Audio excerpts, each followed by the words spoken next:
Those of you who braved the weather and are totally in for a treat today. We're going to change the story of the class a little bit today. But before that, just reminders and announcements and such things. We're coming to the end of the semester. There will be a final exam sometime at the end of the month, the 30th. And I think there's a time posted somewhere. If it's not posted, let me know. And if you have conflicts with the time, also let me know. A couple of you approached me with some conflicts because this class is not at a standard time, and so it's entirely possible that you could be in another class and this class, and both have been assigned the same exam slot. The university scheduling usually avoids that. Well, in this case, it doesn't. Standard time for a class. Only if it's a standard time. The standard time for class is 3:05 starting time. We start at 3:00, which puts us in the previous slot, and that really messes things up. So anyway, if there are conflicts, please come and talk to me. If there are conflicts, try to avoid them by talking to the other professor first. But if it's unavoidable, we'll see what we can do. And also want to remind you or mention that homework 6 is out, and this time there's no implementation. It's entirely on paper. You'll be, I think, 2 of 3 questions should be accessible right now, and the third one, which is about EM, should be accessible maybe not after today's lecture, but certainly after Monday. I'll be returning your intermediate reports for projects tonight. If you haven't, it turns out that I slightly messed up the submission system, so I need to do a little bit extra work. If you haven't received anything from me by tonight, send me an email. Some of you have already gotten in touch with me asking for what to do next, and things like that. And I totally encourage that. So either send me an email or come to office hours or meet the TAs. Anything's okay. I hear that the TAs are feeling rather lonely during office hours, so you should totally. That probably means office hours are the wrong time. But there are enough of you to bother the TAs, so take advantage of that. Yes. Nitin. So the final exam is going to be full syllabus? No, I want to keep it only it's going to have everything from boosting. So everything after the midterm. Well, not after the midterm, but everything that was not in the midterm syllabus. And qualitatively, it will be like the midterm. So in an ideal world, I shouldn't have to give you a sample final because it will be like the midterm, but in the similar kind of thing. You had a question? Yeah. Yes. I have 2 questions actually. Okay. So currently the final project is due on May 3rd, which is in the middle of finals week. Would you be willing to push it back to the end of finals week, May 2nd? I can totally do that. Okay. Yeah. If I don't update the website, send me an email. Okay. And make you had another question. It did. It's on the homework. Okay. Okay. So on the first problem on the homework, Which one is it? it's the Naïve Bayes one. Okay. So it says now each x sub j is a real valued feature. Right. Yeah. Suppose we assume that these are drawn from a class-specific normal distribution, that is y equals 0, and each x sub j is drawn from a normal distribution with mean mu sub 0 Okay. j. Yeah, I remember. Yes. Okay. Well, so my question is, I don't understand the notation, the mu sub 0 j and the standard deviation sigma sub 0 j. So okay. So here's what I mean. What does the subscript 0 and 1 represent? So there are 2 labels, 0 and 1. Every feature is drawn from a different Gaussian. The feature j is drawn from a different Gaussian based on whether the label is 0 or 1. So we have things from, say, like 2 different Gaussians and they're mixed together and we're trying to separate them? Exactly. That, in fact, Naïve Bayes with this Gaussian assumption is a mixture of Gaussians. Yes. Are there 2 Gaussians or are there multiple Gaussians? There are. You can think of it as 2 Gaussians, but 2 multinomial Gaussians. Okay. Where the features are independent of each other, so there's no covariance. Or you can think of it as every feature coming from 1 or 2 Gaussians. Okay. Because of the Naïve Bayes assumption, there's no covariance. Yes. So qualitatively it would be same and quantitatively it would be lesser? What does that mean? Number of the exam. You mean the Because amount of last work time- that you need to do in No, the... no, no, no, number of questions. Will it be shorter exam? Will it be shorter? What? Because last time you mentioned probably if few of us, if we had more time, we could do better. Yeah, so now you know. This time it's shorter. It's a 2 hour exam, isn't it? Maybe, so it might even be longer. If it's a 2-hour exam, it might be a little longer. So it doesn't matter really. I mean, all I want is to understand, the point of an exam is for me to understand that you've been away through the semester. Yeah, of course, I mean, I'm not going to put an unsolved problem in the exam. Though that did happen in some class at one point. There was a paper which came out the month before, and the main theorem of the paper showed up in the exam, prove this theorem. That's not really nice. But, you know, let's talk about this. It's not going to be terribly hard.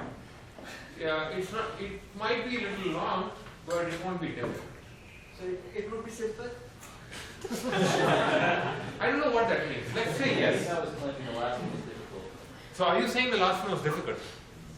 I didn't say anything about it. Yes, so I'm not going to say anything about the next one. There were parts of the last one that were very difficult and time consuming, and some other parts which were very simple and fast. So this will be roughly of the same in the same ballpark. There will be certain things that all of you should know. For example, the 2 points for your name. And the other things which are rather, if you've been in the class, you should be able to answer it. And there will be some things that will take a little bit extra effort. It's like any exam.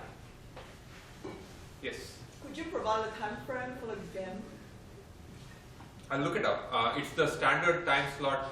It's on the university website somewhere. If it's not on the info page of the class, I'll put it up on the website. Other questions about exams, homeworks? Yes? Will you be providing a list of topics like a review sheet? I will.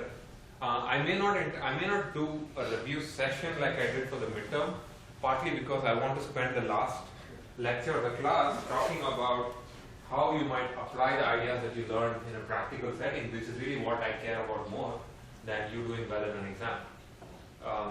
Yeah, I mean, sure, you might care more about doing well in an exam, but from a longer term perspective, I'm more interested in knowing that you're able to use the ideas somewhere. But to make up for that, I'll be providing a review sheet just somewhat similar to the one that I had for the midterm. If that was useful, it will be similar. If not, tell me what was wrong with it and I'll fix it. Other questions? Okay, so like I said, we are in for a bit of a change of direction. Everything that we've seen in the class so far has fallen under the umbrella of supervised learning. We assume that our training data provides us labels, labeled examples. I don't know why it says supervised learning twice, but pretend it's not there. This is a ball. Right. So we've assumed that every example X in our training set has been labeled, possibly by an oracle, noisy oracle, but it has a label. And under this assumption, we've proved theorems, we've come up with learning algorithms, we've asked what does learning mean, and in particular we looked at 2 dominant answers to that question, the PAC style of analysis, which leads to various algorithms like support vector machines, boosting and all that, and the Bayesian style of learning, which leads to these model-specific algorithms like Naïve Bayes and logistic regression. We've talked about loss minimization, but the underlying assumption that we always operated under was that we have labels, we have labeled examples. So obviously the next thing that we are going to look at, given all this introduction, what if the labels are missing? In other words, instead of the training set being xi, yi, what if we had just x? You might wonder, the question that might think is, what does learning mean when you have just x? And we'll talk about that. Alternatively, what if you have a small number of labeled examples xi, yi, and tons of unlabeled examples, just the just the inputs. For the Bayes game, for example, that you've looked at many times, your labeled example, that it could be the training set that you have, just those 200 labeled instances. Unlabeled examples could be all possible names. It's clearly easier to get unlabeled data. So these two things are called semi-supervised and unsupervised learning. Semi-supervised learning is when you have very little labeled data and lots of unlabeled data. And unsupervised learning is where you have no labeled data. And you're just given examples and you're asked to learn. So this lecture will be about, so first I'll talk about why semi-supervised learning is interesting and how is learning even possible. The biggest part of this lecture, and I probably won't even get to the end of this, is this idea called expectation maximization. You'll often hear the phrase, this is also called EM, it's just a mouthful, so I'll say EM.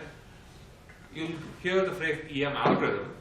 I like to think of EM as a meta algorithm. It's a recipe for generating algorithms. And we'll spend a lot of time talking about that.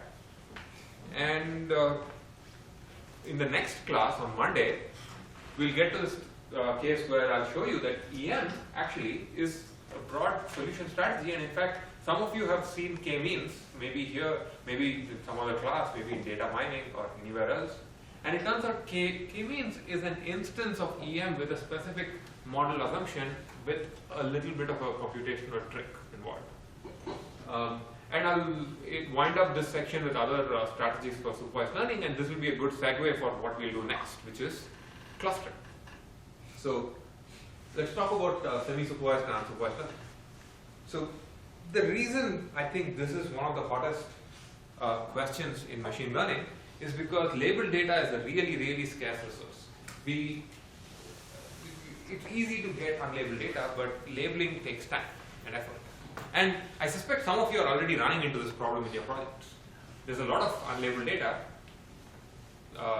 In fact, your project, for example, just to pick, I don't mean to pick on you, but just as an example, these guys are working on trying to figure out which Shakespearean character gets killed at the end.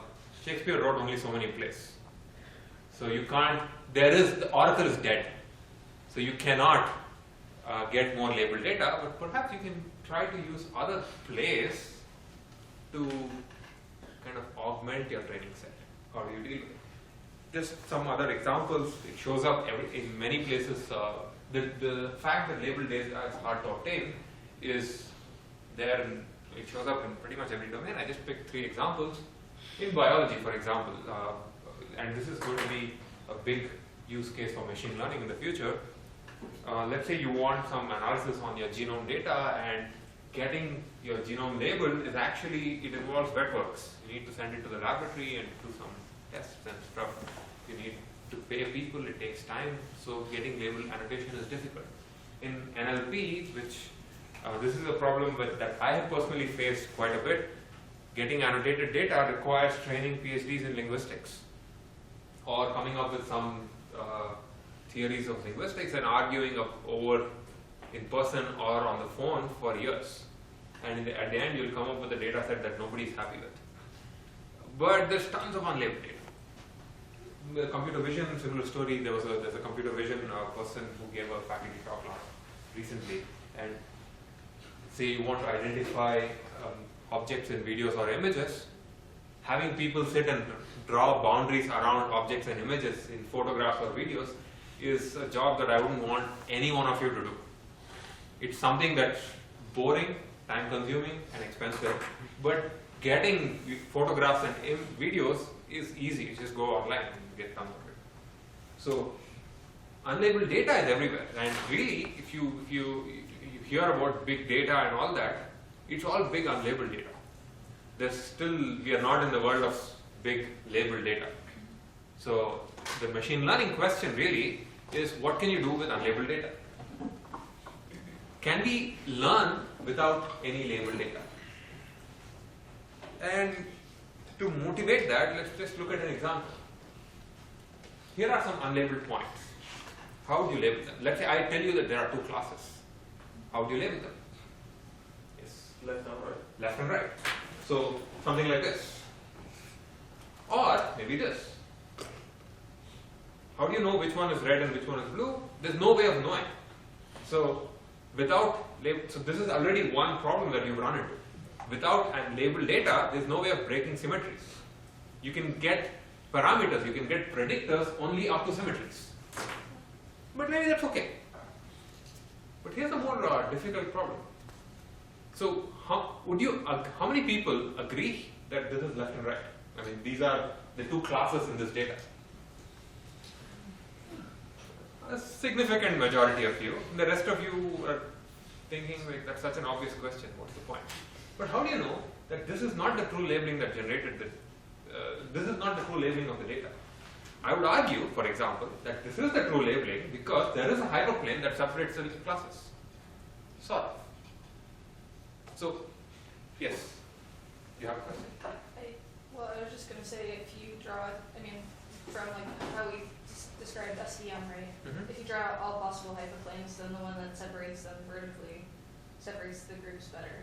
It separates the groups better, but there is nothing that stops the universe from using this as a separator and labeling your data, and there's nothing that says that this cannot be the order. Yes, But if that's the true labeling, does that mean that you have a bad data representation? perhaps, maybe. It could be noise, or it could just be that we are host. This could be one of those problems that is just difficult to learn. Did someone have a question there? Okay, so, but actually the point that you made was interesting, because without any labeled data, the only hope that we have for learning is to make some assumptions about regularities in the space of examples. For example, the one assumption could be there are very few points in the region that separates the classes. Another assumption could be, typically you end up making probabilistic assumptions, that the data is generated from such distributions, and once you make those assumptions, then some sort of learning can be possible. But in the absence of any assumptions, in the adversarial case, we're back to this old question of learning is impossible, or is learning possible at all? Okay? Questions? Yes? So you need some learning objective, right? Otherwise, like, Of course, we need a learning objective. yeah. Otherwise, like everything could be, like you can just do whatever you You want. can do whatever you want. Yeah. So you need to make assumptions. You need a learning objective, and that objective is typically derived from some model that you have about how the data is generated. So in other words, a reasonable way of thinking about this is to think of a generative model. This is how, if the data were generated this way, then I would be able to separate the classes up. Only up to symmetries. And if you want to break the symmetry, then maybe the right thing to have is if you had maybe a little bit of training data. If, let's say, this was your data set, you have 2 points that are labeled and everything else is unlabeled, and you make this modeling assumption that the classes are well separated, then this is the only labeling that's possible. So with just a little bit of, if you get tiny amounts of labeled data and tons of unlabeled data, then we could even break symmetries. So this is why semi-supervised learning is an interesting thing to do. Okay, so let's make this slightly more concrete. Suppose we have a naive Bayes classifier with 4 features and 1 label. So the 4 features are x1 through x4 and the label is y. And these are all binary just to make things simpler. And remember that here's what we know about naive Bayes. If you have labeled data, then we know how to estimate these parameters. It's just counting. If you had the parameters, then we could label a new point. That's just prediction. We could estimate the probability of y given x because of, and decompose it using the independence assumptions, and you get there's no magic here. This is just the assumption of the model. Just to remind you, if you had data, the maximum likelihood estimator can be obtained by just counting how many times each label occurs independently and how many times each label occurs with every feature, and that gives you the priors and the likelihoods. Now, explore, let's do a little bit of thought experiment. Say you had 10 training examples. Okay. And using those 10 examples, you found some parameters. The probability of the label being plus is half, and probability of label being minus is also half. And let's say you also find these class conditional likelihoods, probability of each variable being 1 given that the output is 0 or 1. And let's say we've estimated these numbers from those 10 examples. And let's say now you get a new example, 1, 0, 0, 0, and I want to identify what's the probability of the label y being 0 or 1 for this thing. And we know how to do this because all these numbers are in the tables. So probability of y, there's nothing shocking here. You just do some just look up, and you get probability of 1 given this thing proportional to that, and so you can compute actually the value of these things by summing them up and dividing. So probability of x being 1 given this or y being 1 given this particular example is 12 or 15, 4/5, and the other one is 1/5. Is everyone on board? Okay. Now here's the question. So we know that for this new example, which did not come with a label, the probability of it being 1, according to your current model, is 12 over 15. Can we do anything with this piece of information? What could we possibly do? You could label it that ratio. You could label it with that ratio. That's a good suggestion. Another one. Why do you want to label it with the ratio? Why not just pick the argmax? You wouldn't have the specific probability that it's. Well, I can take the maximum of this. This is bigger than that, so I'll label it with 1. So it's probably a 1. It's probably a 1. Yes, we need. If it is multi-class, right, there are more than 2 classes. Once we have the probability estimates, we can provide a ranking of which Sure. category. Yeah, if you do that here also, here the ranking is 1 and 0. Okay, and then When you take the product, you could make a weighted product, where this one has less of a vote. you kind of hitting on at least the right intuition. One thing that we can do is the simpler thing, in my opinion, not necessarily the better thing, but the simpler thing, is to pretend that your model is correct and take the argmax. So in this case, the argmax is 1, and use it as a labeled example, add it to your training set, recompute probabilities. Or you could do this only when your classifier is confident enough, for whatever that means. Another option is to use these fractional labels. A model does not really predict a label, it only predicts fractional labels. So this example x is 12 over 15, that is 4/5 of a 1 and 1/5 0. What can you do with fractional labels?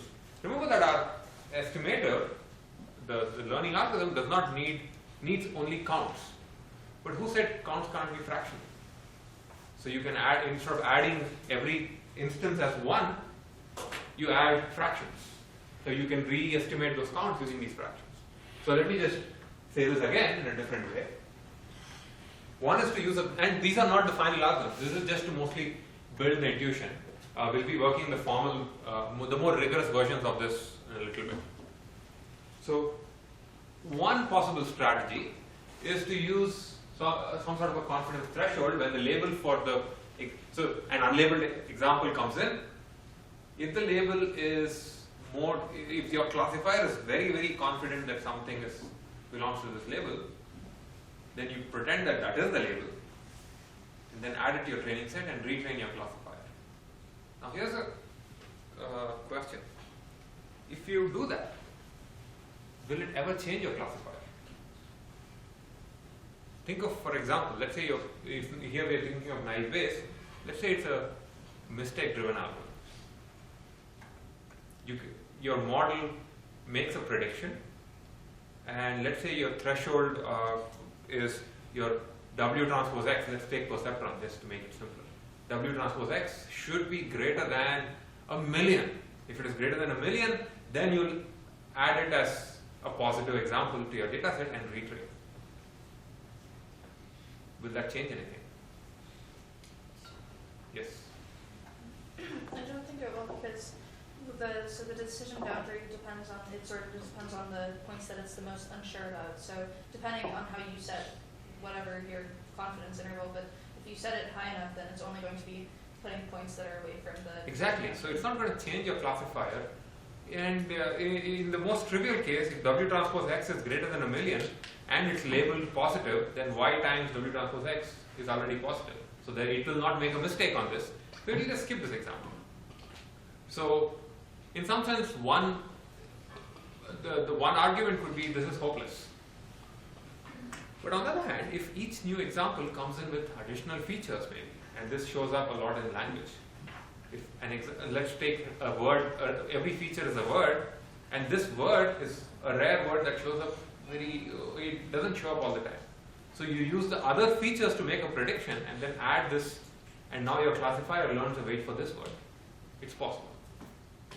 So that's one, this approach that I just described is called bootstrapping, and we'll come back to bootstrapping at the end of this whole discussion on learning with missing data.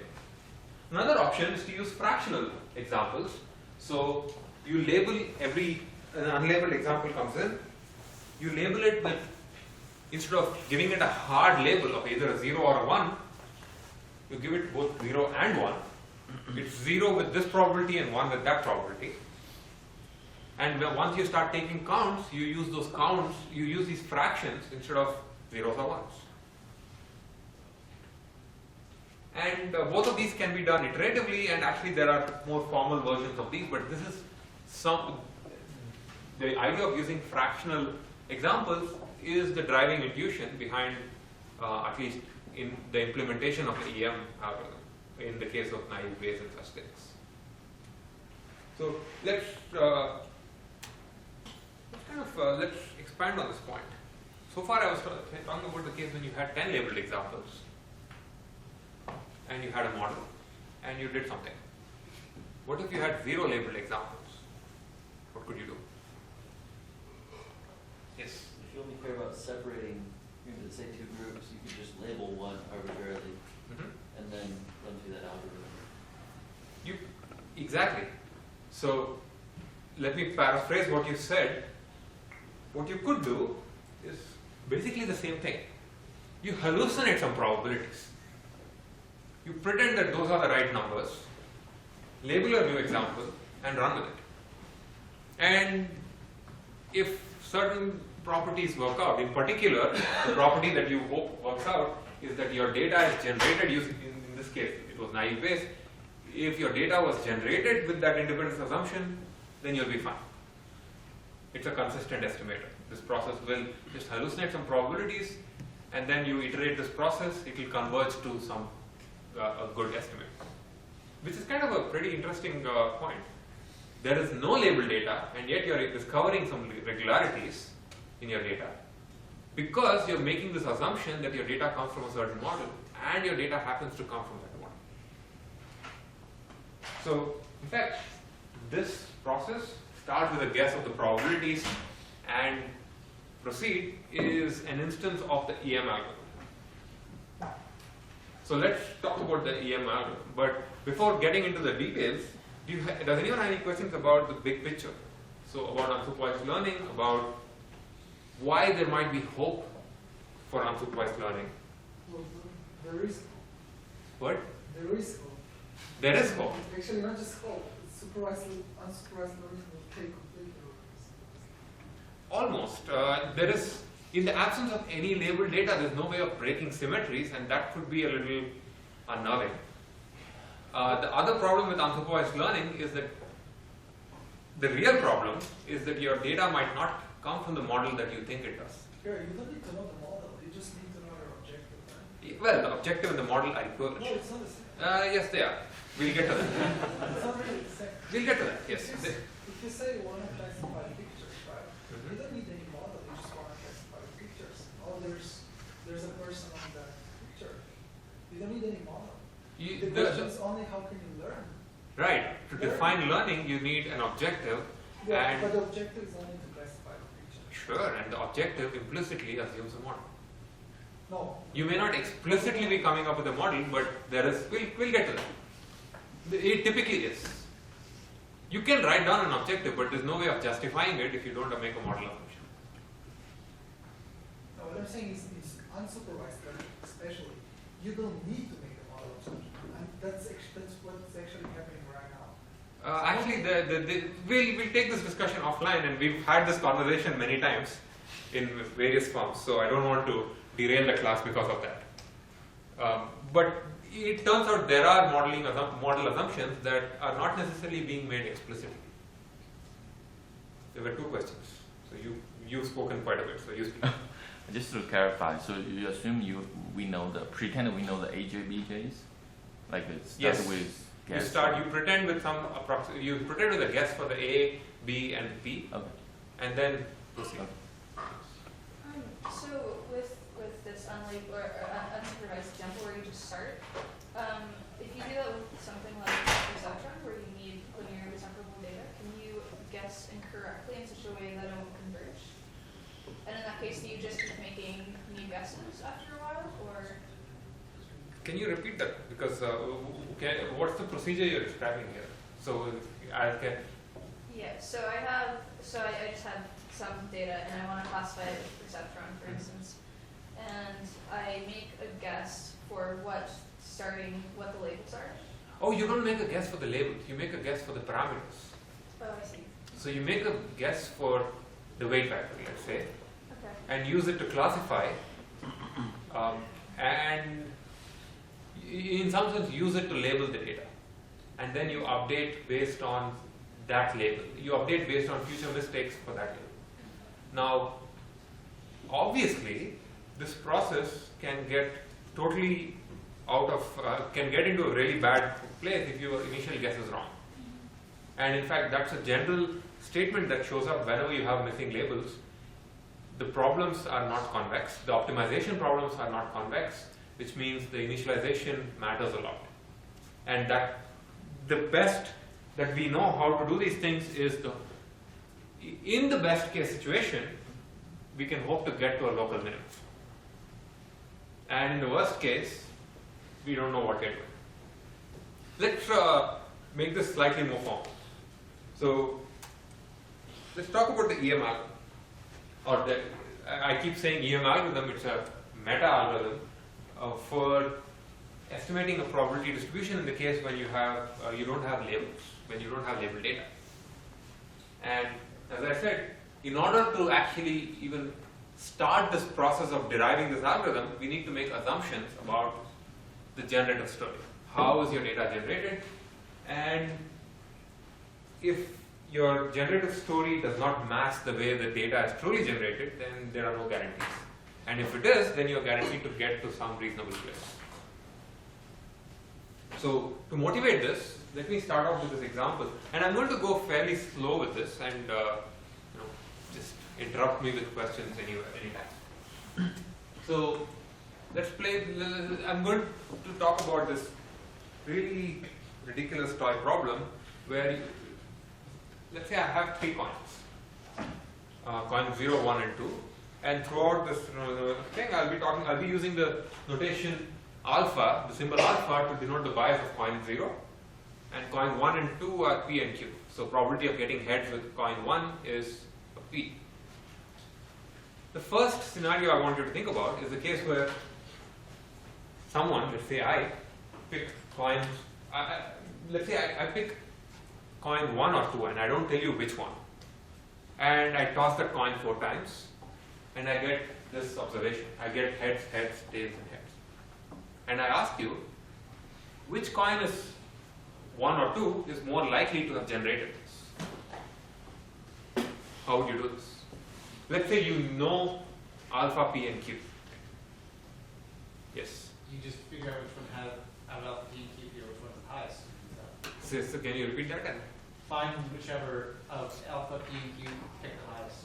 Just because that is the most likely to have many hits. But you have this observation.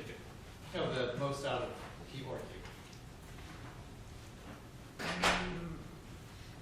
If P is bigger than Q, pick Okay. P, Why? because it's more likely to get hits. Okay, let's make that slightly more formal. I mean, not for the highest, but which is more close to say 3 by 4. Because 3 by 4 is what the probability. Right, so that's exactly what was there another? I was gonna say it's not quite exactly. Yeah, It's 1.65, and there was 1, right, and the highest isn't the closest. fair enough. So We're just assuming it's. the in some sense the correct way of thinking about this is maximum likelihood prediction. So what we want is we want to find probability coin given and we want to find the coin that maximizes this probability. What's the coin that's most likely to have generated this?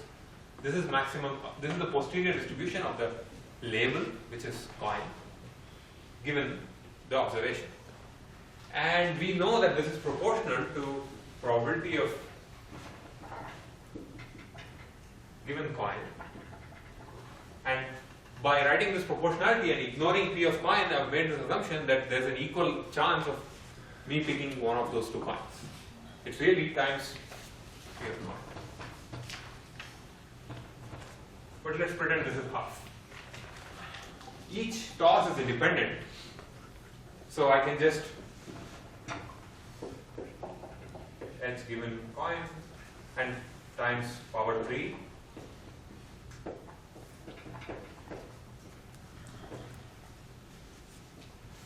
And if I know these two numbers, it's P or Q, I just plug these both in and I see which one's the maximum. Which ends up becoming, this is the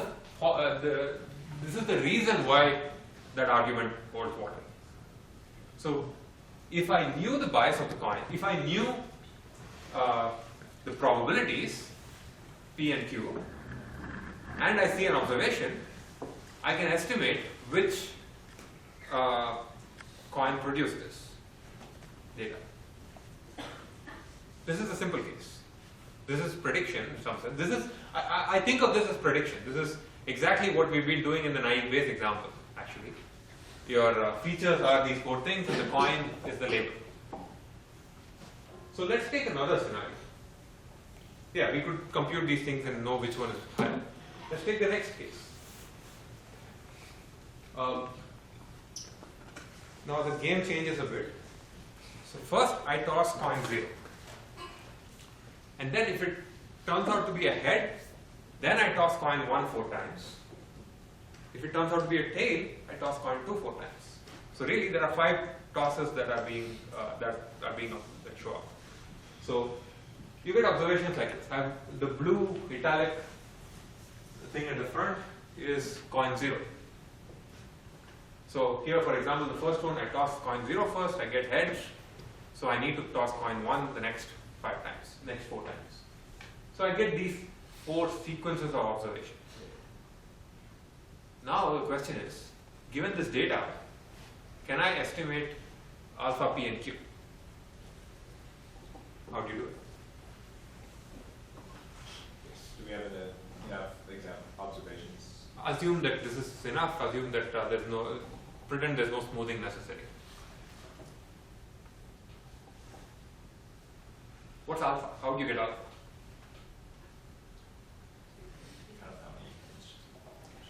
Before that, I just want to point out, this is actually Naïve Bayes. The first one is the label, Y. And based on that, I independently toss 4 coins, or same coin 4 times. It just so happens they have the same Flash conditional likelihoods. So this is actually Naïve Bayes. It's just an instantiation of the Naïve Bayes model. And which is why I'm able to draw this kind of a generative model. The generative model is, first I estimate this random variable. I actually sample this random variable with a coin of bias alpha. And then based on the value of that, I pick the next 4. So, yes, now let's get back to the question. How do you get alpha? What's alpha? You can tell me the value if you want. 3/4. Why? Because you just look at those labels, you take 3 out of 4 are heads, so 3/4. Now, knowing, and what's P? How do you get P? That's 1/2. Is it? Oh, I was thinking Q, sorry. Q is easier. It's also 3 out of 4 or 8 out of 12. It's 8 out of 12, exactly. So you look at the cases where coin, 1 was tossed, and just measure the bias by treating them all as your data. And you can do the same for coin 2. Q is half because you look at the one case where coin 2 was tossed. So this is, there's nothing shocking here. Is the question? Should that be 2/3? It's entirely possible. Which one should be 2/3? The middle one. The middle one? Oh, you're right. Yeah, you're right. It should be 2/3. Yes. That's okay. You can count it. That's the more important message here. If you knew which data points, and now I'm going to start using the terminology that we've been using a lot so far, and this block here is a data point. The HH, something like this, is the data point. If you knew which data point came from which label, which coin, in other words, the label, then you can estimate all the parameters of the Naïve Bayes classifier. So this is what we've been doing so far, and this is easy. So just to summarize, in scenario 1, if you knew what the coin biases were, if you knew what the probabilities were, then you can compute what is the likelihood, what's the posterior distribution over the labels. In other words, you can identify whether an observation is more likely to have come from coin 1 or coin 2. You don't need to have seen the coin toss for 0. You can just estimate it. On the other hand, if you knew the fully labeled data, you can estimate the probabilities. So this was what we called learning in Naïve Bayes. This is what we call prediction in Naïve Bayes. So let's make the game slightly more difficult. So let's say I toss coin 0 first, and then same thing. If coin 0 is heads, then I toss coin 1 4 times. If it's tails, I toss coin 2 4 times. But then I hide the value of coin 0. I don't tell you what it is. I don't show you the blue label on the front. And now this becomes an unsupervised learning problem. And now I ask you, can you estimate the values of P, Q, and alpha? Do you see the connection to the earlier part of the story? This is unsupervised learning because I'm hiding the label. Okay? Any questions about the setup? The bad news, let me get that out of the way first. There's no way of solving this in the general setting. The best we know is we can get to local minima or local maxima actually of the likelihood functions. But the good news is that we can get to some local maximum, so we can do some interesting stuff. Before getting to the formal version of the algorithm, wait, was there some? Yes. Couldn't you just say, turn this into a clustering problem? It is a clustering. That's actually a good connection. Because I was wondering, all of this stuff sounds like a more general version of clustering. So clustering, at least in my mental mapping of concepts, is equal to unsupervised learning. Because if you don't have any labeled data, you are effectively just clustering. And if you're clustering, then you're making all these assumptions that the data comes from some distribution or something. So unsupervised learning is clustering. And I wouldn't even call it a more general version, it is exactly the same. Because anything that you know from the clustering universe applies here. And if you're familiar with clustering, all the problems that come with clustering also apply here. Meaning there's no way of knowing without any labeled data whether, so let's take for example you cluster emails and maybe you cluster into 2 categories and it becomes spam and not spam. But for all you know, it could be work and personal. You need to bake more assumptions into the clustering algorithm for you to get desirable clusterings.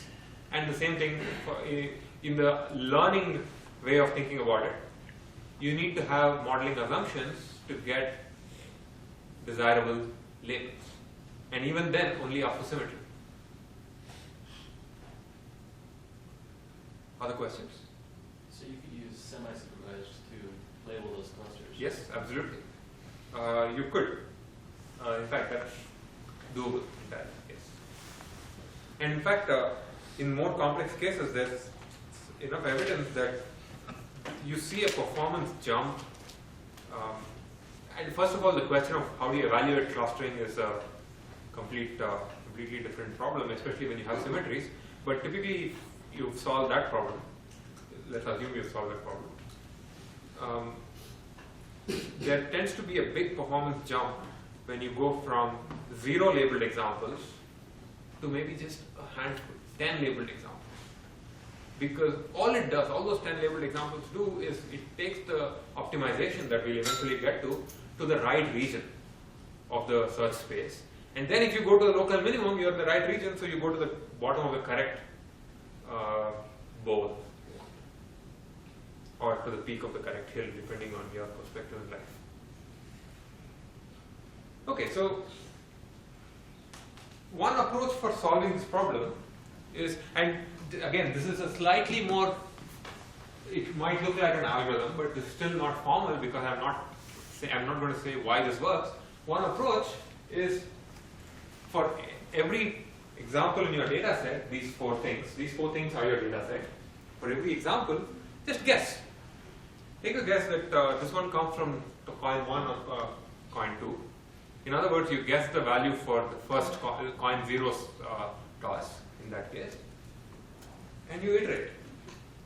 So, actually, you don't take a guess for the observation. You guess the, let's say, you guess the probability. You guess the probability of the bias of any of the parameters. Use this probability to get a label for each example. Now you have examples. Now you have labels, and maybe the labels are fractional. Now you have fully labeled data. You recompute the probabilities of your entire model of the alpha, p, and q. Okay, so this was scenario 2. You have fully labeled data. You can compute probabilities. Now you have new estimates for the probabilities, which may be different from what you had before. In an ideal world, you would hope they are different, because otherwise you solve the problem upfront. So now you have new estimates for the probabilities. Now you can apply what you know from scenario 1.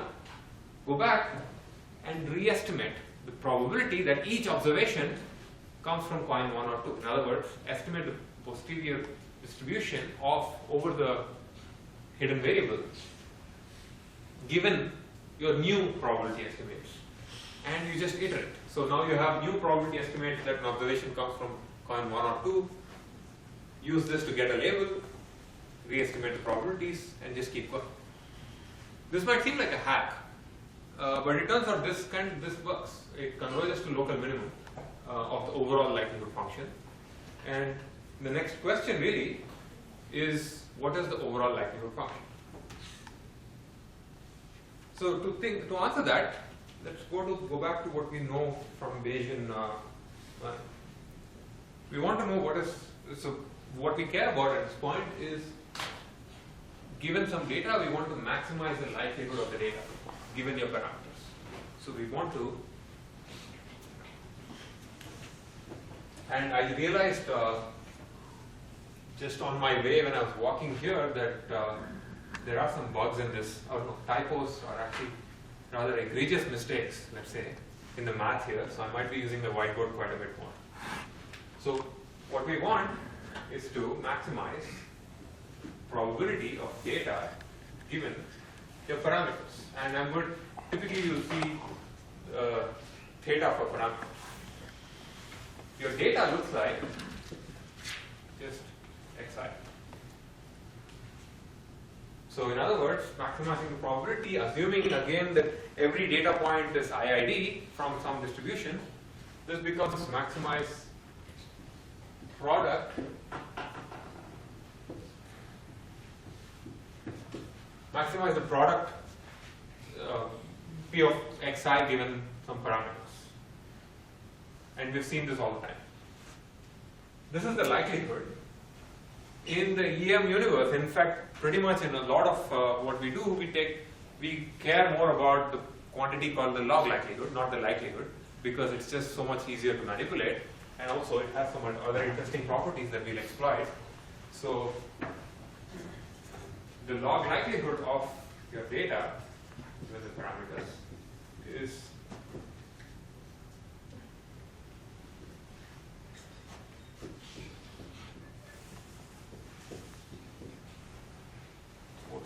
something that looks like what I've written there. Okay? In the case that we've been staring at, and we'll explore this a little more, the parameters theta are alpha, p, and q.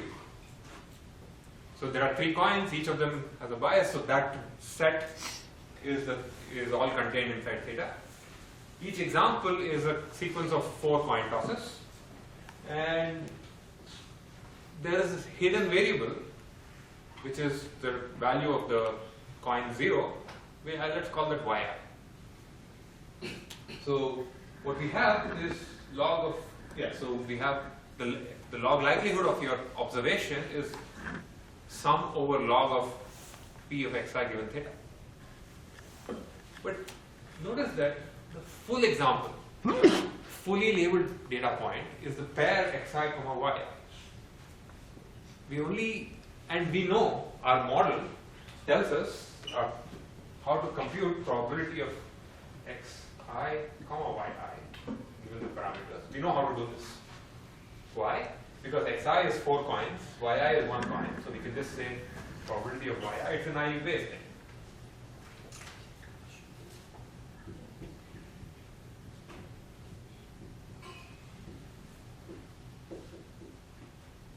Probability that of the first coin toss of coin 0 times the probability of each of those other coins. And it just so happens that these are all equal in this case. But no, the bias of that coin is all the same. So what our model tells us is to calculate p of xi yi given theta. But the likelihood requires us to reason about just p of xi given theta, because there are no yi's. So how do we reconcile this? How do we get from, we know how to compute this and we want to get to this, how do we do it?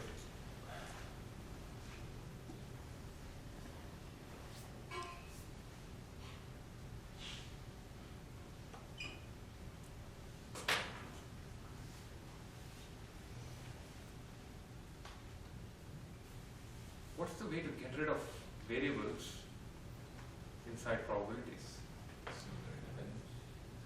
Sorry? And what will that give you? Not quite, actually. That doesn't change anything. I want to get rid of yi. Okay? Now yi could be either a 0 or a 1, and I don't know what it is. So how do I get rid of it? Or heads or tail, and I don't know what it is. I assume it to be head. You could assume it to be heads, but it could be tails. But there's only one trick here. It's the theorem of total probability.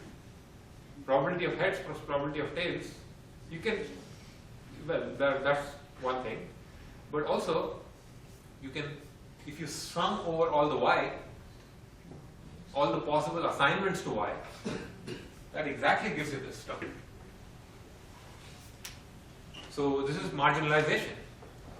You marginalize out, you sum out the y, you marginalize out the hidden variables, and so that's the thing. So probability of xi given the parameters is simply sum over all possible values that yi can take, probability of xi yi. You've all seen this before. And again, I'm going to say you've seen it in 3rd grade. Okay, yes? I think you have to multiply by the probability of yi given those parameters. Well, no, that's implicit there. That shows up there because. Oh, yes, sorry. Yes, you're right. So just to clarify, p of xi given theta is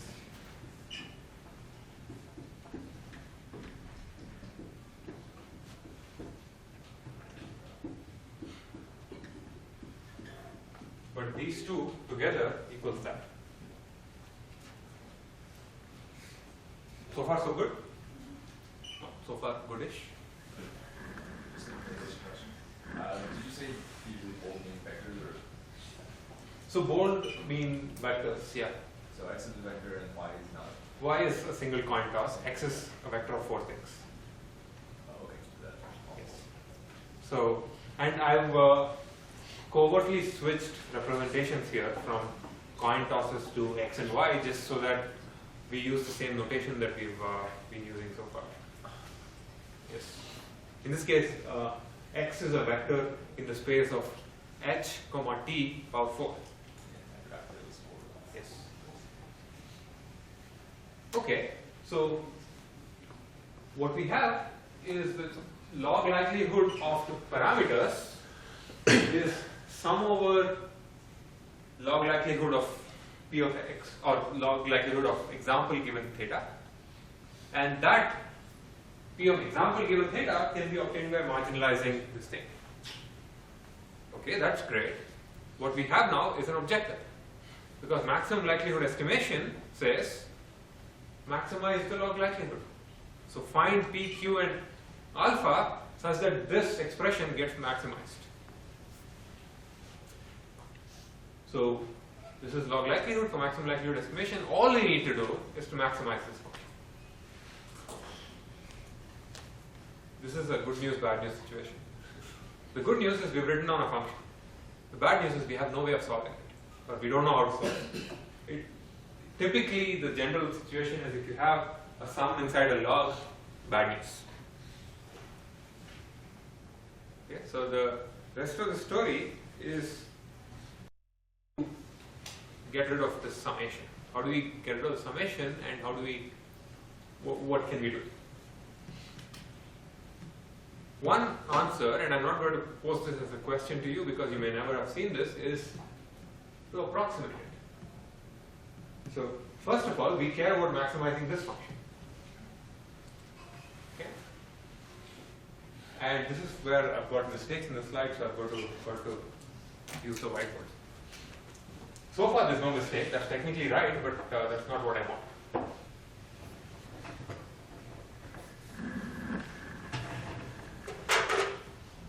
So the log likelihood of p, and if I write here, can you guys see? And does red work? Is sum over all examples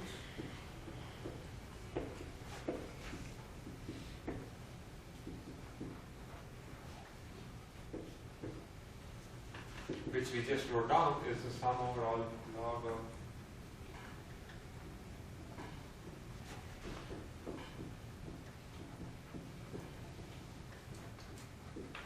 that's what we have there. We want to maximize this expression. Now, this thing is, let's write it down this way.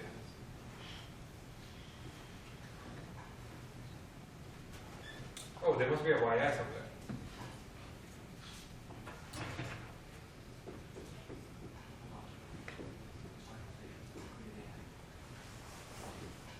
Okay. Now, this becomes, let's write it as p of yi given what have I written there? Except, I'm going to say p of yi given p, q and alpha.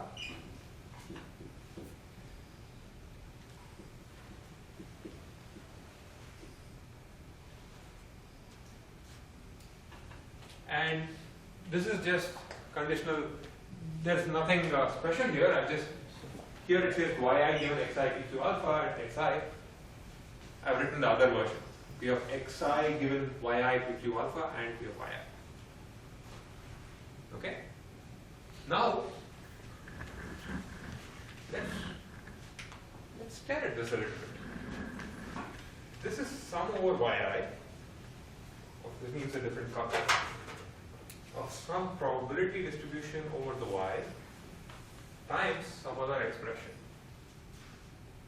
Right? How do you define, and this is, a lot of this can be, this is discrete and it sums over all values that yi can take. Does anyone see something familiar here? It's an expectation. It's an expectation of this term with respect to this distribution. How do you define expectation? E of, let's say, x is defined as sum of E of xi, or let's say E of f of x.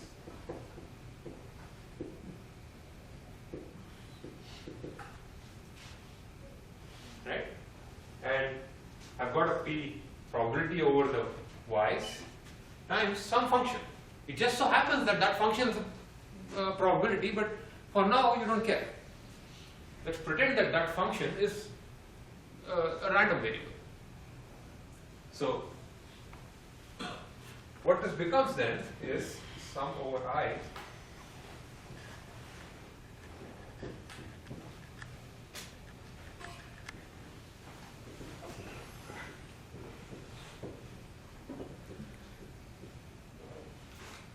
expectation of this. So what we want is to maximize, it turns out, we want to maximize an expectation over y, but here's the thing, it's not over all y, it's sum over y. It's using what distribution? It's the distribution according to the current set of parameters, according to the set of parameters p, q and alpha. Now, what this means is that in the missing variable case, the objective that we care about maximizing, the log likelihood, is simply the log expected distribution of x given y. And we know how to compute x given y. We have all the given p, q and alpha, we can compute this because we just decomposed it according to the naive Bayes distribution. Again, I've done no magic here because this is just rewriting. So clearly going from here to here did not make anything simpler. I just rewrote things. Now comes the interesting trick, and I wish I had more whiteboard. Let's use. That part of the slide works. So let's get it.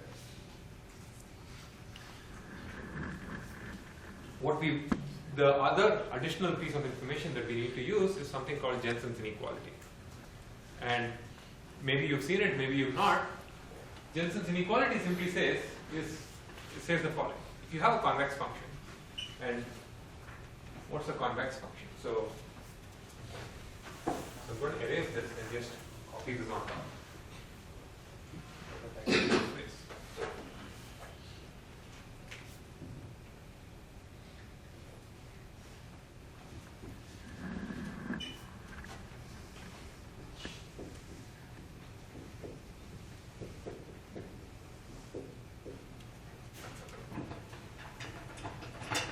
So we want to maximize this function, and what we know from Jensen's inequality is the following. If you have some function f which is convex, and convex is a function that basically looks like this, which means that f of, for any 2 points, f of let's say x and x1, x2, what you have is f of x1. With this point here, any point in between is lambda times f of x1 plus 1 minus lambda times f of x2. The point on the chord lies above the function. That's what convexity is. So if f is a convex function, then f of expectation of any random variable is less than or equal to expectation of f of x, of that. Now, proving this is not really difficult, it turns out, but I'm not going to prove it. I encourage you to look it up, and the Jensen's inequality shows up a lot whenever you end up doing things like information theory, because in information theory, we keep dealing with log probabilities. The entropy, for example, is log probability, and anyway, for a convex function, f of expectation is less than or equal to expectation of f. That's Jensen's inequality. Conversely, for a concave function, if f is a concave function, the inequality sign gets reversed. And we are going to use this. What we know is log is a concave function. Log is a concave function, and to test it, you take the second derivative. So if f of x is log x, then you take the second derivative, you get 1 over x first, and then 1 over minus 1 over x squared. This is always negative, so log is a concave function. Then we can apply that. So let's see what we can do. You have log of an expectation of x. This is your random variable. And this inequality tells you, because log is concave, it's greater than or equal to expectation over y of log.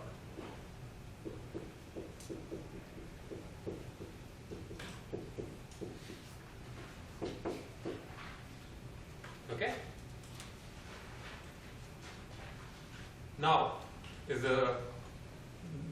comes the trick. I want to maximize this function. Turns out this function is lower bounded by this. So it's not you won't get you won't do something terribly wrong if you end up maximizing this. So you have a function, and just as proved by pictures, and this is a common strategy that shows up. If you want to maximize a function that's not pleasant, and you're able to get a lower bound, you maximize the lower bound instead. Because if you want to maximize a function, let's say it's something like this, that you have no way of characterizing properly because it's all wavy and jiggly, and you find another function that's always less than. So if you maximize this one, you'll never get too bad. And there's a more rigorous way of stating that, but this is the intuition. So to maximize a function that's nasty, like the one on top, I don't know how to solve it. Instead, I'm going to replace it with a different problem, which I know how to solve, which is maximizing the lower bound. So that's really the intuition behind EM. But the mistake I made in my slides is probability of xi given yi pq alpha, which is there. So effectively, what we have is the following. So again, we want to maximize this expression, we can't do it, and instead of trying to explicitly solve that, you think of p of xi given yi pq alpha as a random variable, and learn by frame learning as maximizing its expectation because of this derivation. Questions?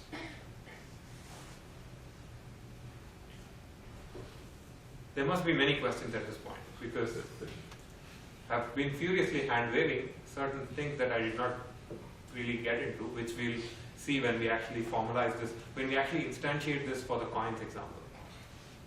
Yes? Maximize over? Maximize over PQ and alpha. So if you're maximizing this function. Yes. The goal is to find parameters. You're always maximizing, learning is always maximizing, optimizing over parameters. The question that I'm hoping at least some of you, the flaw in this argument that I'm hoping some of you have noticed is the following. This expectation over y requires me to know, the expectation requires you to have an estimate for PQ and alpha.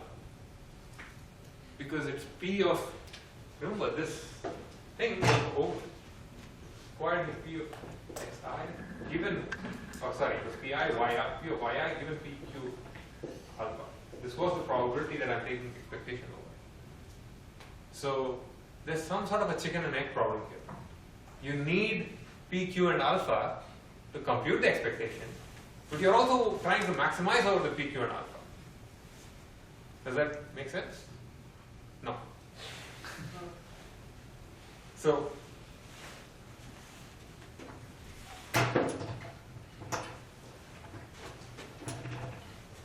this is greater than or equal to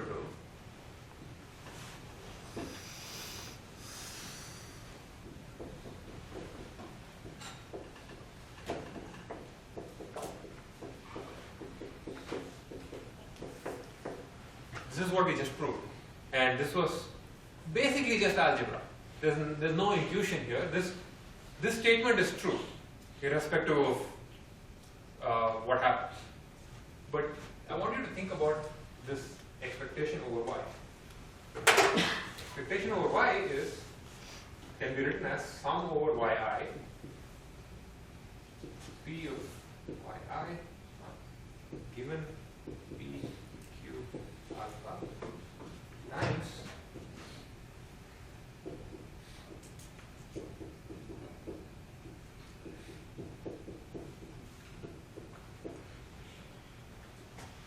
I'm taking an expectation over the same, over this variable, but in order to compute this distribution, I need an assignment to PQ and alpha. So, you know what, let's get to that when we actually take a concrete example. But so let me continue the story and then we'll work out the case for the coins. Oh wow, maybe not today. So, learning in EM is to maximize the expected value of these log likelihoods. Or equivalently, I can just take expectation is linear, so you just pull the E expectation out. So effectively, this is the big picture. And I know this is probably not necessarily the most concrete way of introducing EM. So I wanted to give you the most general picture, and then we'll work through like at least 2 examples to make this slightly more concrete and even more fun. You'll be doing EM in your homework for a completely different thing that we are not talking about. So the point of learning is to find parameters that maximize the value of expected log likelihood of the data. And the reason this is good is because this gives the maximum of this gives a lower bound for the true function you want to maximize. So you will be at least, you won't be worse than that. Of course, the other important point to note is in everything that we saw so far, I was talking about PQ and alpha, but really there's nothing here that assumed anything about PQ and alpha, because all the fun with respect to that goes into this, goes into calculating this probability. So it turns out that you can, this is a general recipe, it's maximum. So EM as a learning strategy is to learn by maximizing the expected value of the log likelihood of your data given the parameters. Now, have I made the problem any simpler? Not really. I just took one ugly form optimization and replaced it with another ugly optimization, except this function, well, it turns out we still need to, come up with an algorithm. So this is why I call EM a meta algorithm. EM is a recipe for generating algorithms. Now once I write this down and I substitute the specific way of getting the log likelihoods and take the derivatives, it will automatically give you an algorithm. We still need what I've just done is give you a criterion for coming up with this algorithm. So let's get to the EM for coins. In fact, the question is, do I have time? I'm going to stop maybe in a couple of minutes because I don't want to get into the work out the math for the coins right now. So just to give you a heads up for what's coming up.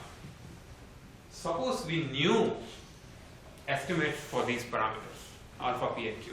We had a current best guess. Then we can estimate for example xi, we can estimate p of xi probability that this coin belongs to this label, right? Which gives us this. And then we use this estimate to get us probability of